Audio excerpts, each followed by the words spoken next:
Kadaama baamutikka okuva e Uganda ne bamutwala mu Saudi Arabia naye nga mission emutwaziza mu Saudi Arabia kumusaddaaka kusaddaakibwa.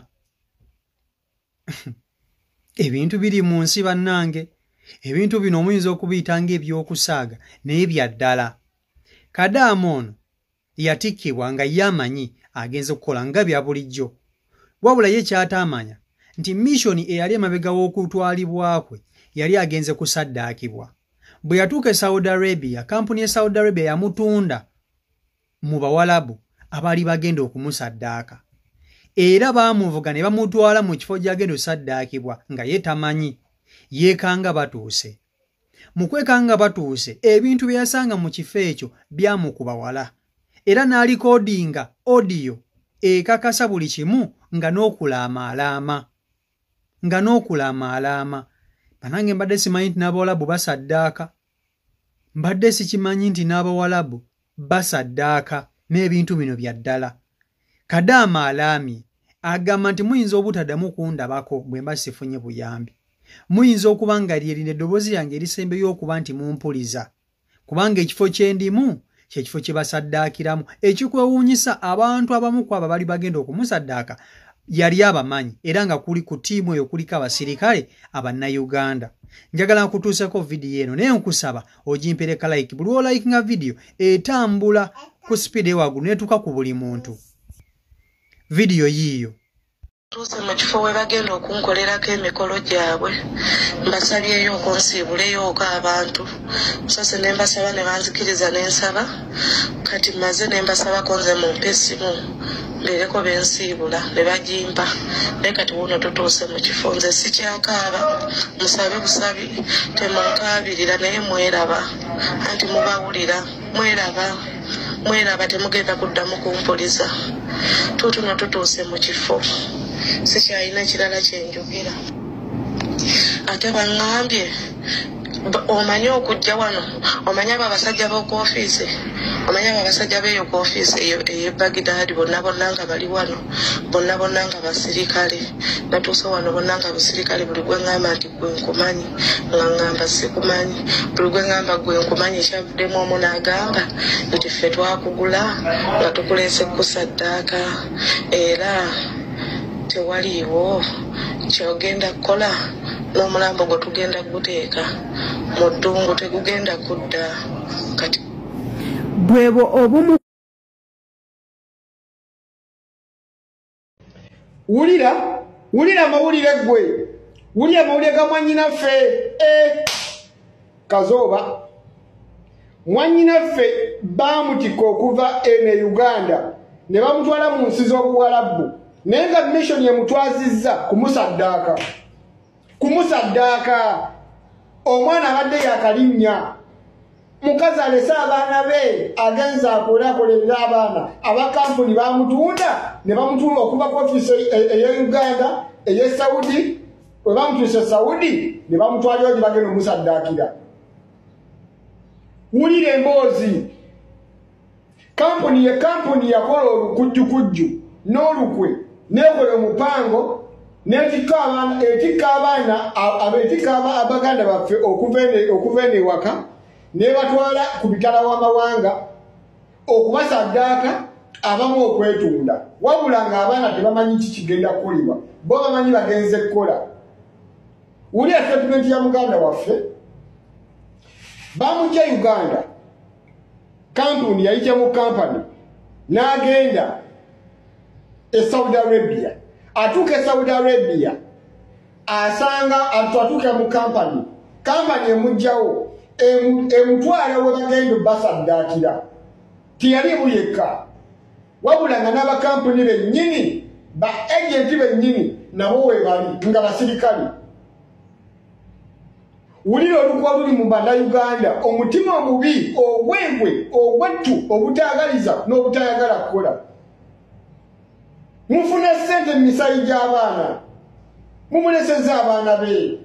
Omwana twala ajana agamba bagenda kunzita, dweno essaawa yange esembayo. Bampeereza odiyo ne mpulyanga n'amaziga gampitamu.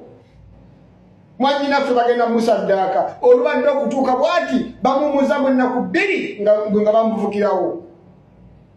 Era mugenda wulira engwagwayo ng'abasirikale bamugamba genda yingira munda nga bamutuusizze bagenda okumusaddaakira nga buli kimu kiwedde nga n'abakoze obupangu bonna abamanyi era nga mugamba gwe nkumanyi nga mugamba sikumanyi gwe nkumanyi amugamba sikumanyi. Bannange kino kisusse, saddaaka zisusse. Abasinga abantu kampuni ezisinga zitwala bannyinaffe nga baba batutenga saddaaka mu maka g'Abawarabu okubawangiramu amajiini. Era bagenda bakutwala basooka kusaba kifaananyi namannyako bo basooke bakebere balabe oba ejjiini likusiimye. Ejjiini bwe likusiima nga balyoka bakutwala. Yensonga lwaki babakozesa zi vidiyo nga tonnaba kusimbula nti okola interview. Mubeere beegendereza nnyo banne, that's why nze mbagamba buli muntu yenna nga wawaŋŋanguka oteekeddwa okuba n'ennamba yange mu ssimu. Abasinga mujjaga temumanyi nsonga kye batwazizza. Abasinga mugenda nga babatutte mu bufumbo. Ng'Omuwarabu agambye kampani njagalayo omukazi gwe ngenda okuwasa nga muddugavu ne basobola ne bakulonda. Ne bamulaga vidiyo nti londako n'agamba nnonze ono. Kyokka bagamba mukole vidiyo, kyuka, tambula, kola bwoti nga baagala kulaba figa ya muntu. Oli alonde kyalonda ng'omuntu gw'alonda amumanyi. Abamu n'okubapima babapima n'agamba nti olina kilo mmeka? Nina kilo 6, gwe genda. Bwe bakusanga olina kilo nnyingi abasinga babazira. Kyova olaba abaana abanene tebatera kwanguwa kutambula. Kampuni zirina ddiiru nnyingi nnyo ze zikola mu bannyinaffe. Kampuni zikola ddiiru nnene nnyo mu kutugumbula bannyinaffe bo bafune ssente. Ba-agenti bakutula ddiiru nnyingi nnyo ku musayi gwa bannyinaffe mu bannyinaffe bo bakole ssente. Bw'owulya esitole y'omwana ono kaali y'amaziga ate nga kampuni bagisasula ng'omuntu bagenda muwaayo nga saddaaka. Babasaddaaka ne bajjamu ebitundu eby'omunda. Kyovula baba bagamba nga tonnaba kugenda osooka kukola medical wano e Uganda. Kyokka n'otuuka n'eri ne bakozesa medical. Era kasita medical ogiwa tebakutwala. Wano wembuuliza bannayuganda abali mu bituwa ebiti mulina emitima emisaasizi, mulina abaana n'okwata omwana wa munno mutunuulire mukazi mukozi azatuyanira abaana be.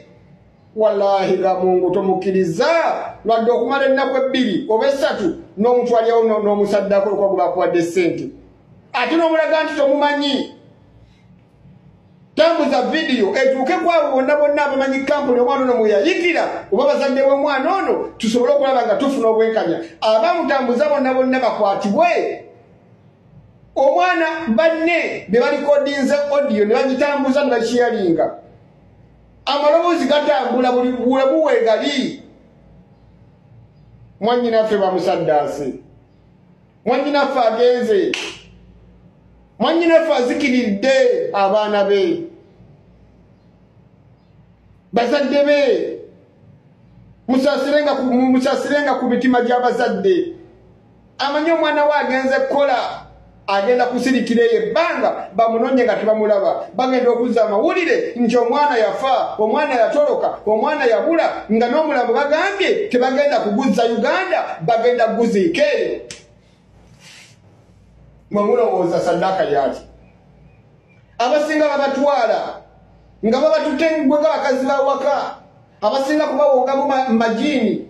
Abalala ne babatwala nga bamalaaya kwetunda.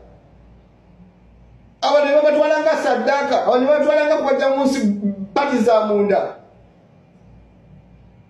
Naye nga lwaki temulina bafamire zammwe? Lwaki temulina kisa?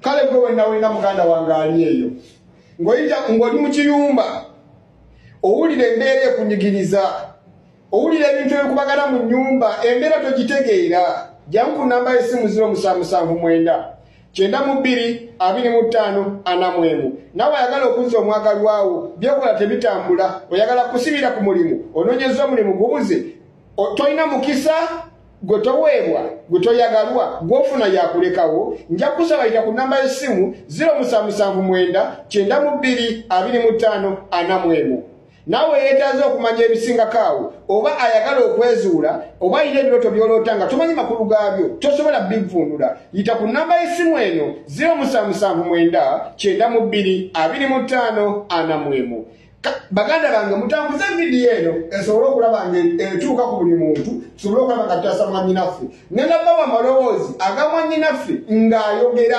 bino si bigambo byange wabula mu ddoboozi lye